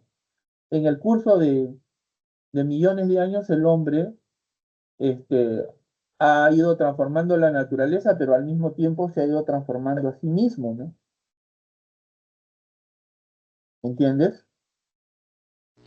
El Sí, hombre se ha ido pero transformando. sí, pero no le encuentro mucho sentido porque entiendo que hay muchos animales sociales y digamos, bueno, pienso en ejemplos simples, ¿no? Como el castor y la presa o las hormigas que, bueno, dicen hasta que tienen agricultura, entonces no entiendo por qué Marx y Engels lo toman como una cualidad humana. Claro, sé que estoy extrapolando y que hay todo un tema ahí de conceptos, pero de buenas a primeras, no sé, me parece que los demás animales también transforman la naturaleza de algún modo, o cómo Pero es no que ellos, pero no de manera consciente, pues, no de manera consciente. Marx dice en El Capital que el hombre se diferencia del animal en tanto que cuando éste decide realizar un trabajo, antes de hacerlo, ya tiene la idea de lo que quiere hacer en su mente. Es decir, el hombre sabe para qué hace un trabajo, sabe qué quiere lograr con ello, qué quiere obtener con ello. El animal no, el animal lo hace por instinto, ¿no? Por eso de animales sociales hay que tomarlo con cuidado, ¿no? Por ejemplo, se habla de las abejas, de las hormigas, ¿no? Pero hay que tomarlo con cuidado porque no son conscientes, ¿no? Son puro instinto, ¿no? ¿Me entiendes? entiendo, entonces Marx lo diferenciaría por ese aspecto, ¿no? Una transformación de la Claro, naturaleza, pero intencional. claro, consciente, ¿no? Con un propósito, ¿no? Con un propósito consciente, claro está, ¿no?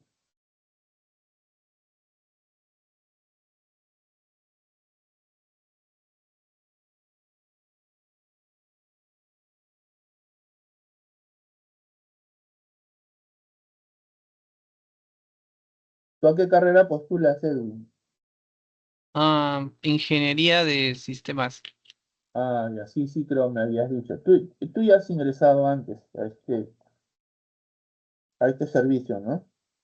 Sí, A este espacio, mejor dicho, ¿no?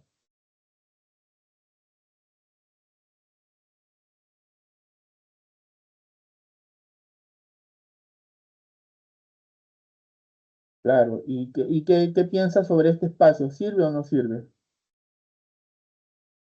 sí sirve porque uno a veces en teoría está, digamos, el profesor hace la teoría y todo, pero a veces uno se queda con dudas y acá puede uno profundizar en lo que más, ah, es más inmediato, ¿no? O sea, es más fácil, es más dinámico. Claro que sí. Bueno, el objetivo es ayudar al estudiante a aclarar sus dudas en relación con los temas que recibe en clase, ¿no?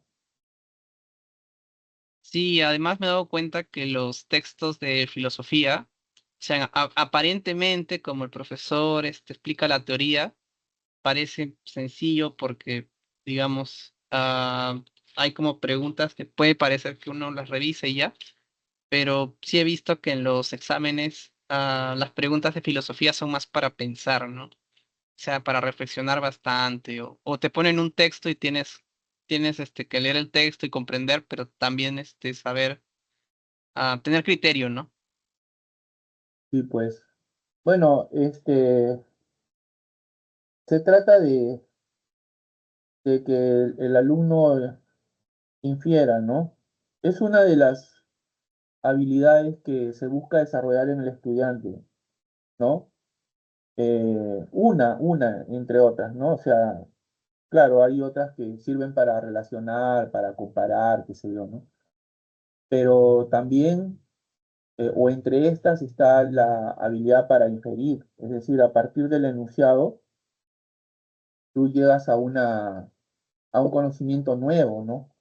Basándote en la información del enunciado, llegas a una conclusión, ¿no? Que se sigue lógicamente del enunciado que ha sido tu punto de partida, que es como tu premisa, ¿no? Es tu premisa, ¿no?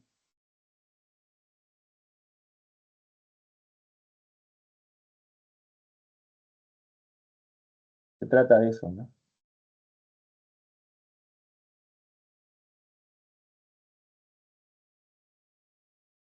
Y es que las preguntas tienen diferentes niveles, pues, ¿no? Hay un nivel literal, hay un nivel inferencial y hay un nivel ya más crítico, digamos, ¿no? Hay niveles, ¿no? ¿No? En la lectura es igual, pues hay niveles, ¿no? Hay un nivel literal. El nivel literal se basa en la información que aparece de manera explícita, ¿no? En el texto, ¿no? El nivel inferencial que tienes que eh, llegar a una conclusión, ¿no? A partir de cierta información, ¿no? Presente en el texto. Y el nivel crítico que ya supone, pues, adoptar una posición propia, ¿no? Que a veces te lleva a discrepar con ciertas ideas del autor del texto, ¿no?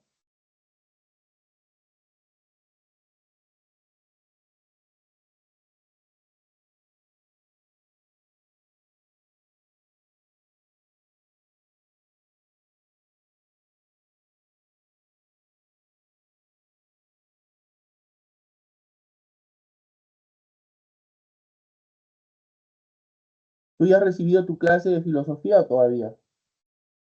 Ya lo recibí. Ah, ya. Pero este tema me parece que, no sé, lo digo por experiencia, es más fácil, más sencillo para los estudiantes, ¿no? ¿Te parece? Ah, sí, sí, es sencillo. ¿Y cuál es el tema que sería el más complicado? Eh, bueno, no voy a hablar por mí, ¿no? Pero por experiencia te digo que generalmente para el estudiante los temas de epistemología o que tienen que ver con teoría de la argumentación, ¿no? Quizá ofrecen mayor dificultad, ¿no? Por experiencia te digo eso, ¿no? Porque como yo vengo trabajando en este servicio ya hace algún tiempo, entonces los estudiantes siempre manifiestan a través de las preguntas que hacen, ¿no? O sea, ponen en evidencia la complejidad de estos temas, ¿no? Ah, sí. Bueno, a mí se me hizo más, un poquito más complicado el tema este de, no me acuerdo cuál era, pero era del de filosofía de la ciencia, creo, de Ya, Kuhn, Popper. Feyerabend, ¿Mm? Popper, sí, porque es mucho para analizar, ¿no? Sobre física, sobre ejemplos así, entonces, ah, sí, un poco eso, ¿no? Sí, pues sí, sí, es lo que te decía, ¿no? Por experiencia, yo he llegado a esa conclusión, ¿no? Como que al estudiante le cuesta un poco más, ¿no? Muy bien, Edwin, ya estamos llegando al final de esta sesión. Te agradezco por tus preguntas, por tu participación. Eh, Te invito a que participes siempre que puedas. Eh, Cuando gustes, estoy a tu disposición. Ya conoces mi horario de atención. Este es los días martes de 3 a 5 y los días jueves de 5 de la tarde a 7 de la noche. Entonces, me despido y bueno, pues este, te deseo toda clase de éxitos y ya sabes, cuando gustes, estoy a tus órdenes. Aquí me encuentras en este espacio los días martes y los días jueves. Ok, gracias. Listo, Hasta nos luego. vemos. Hasta luego, cuídate.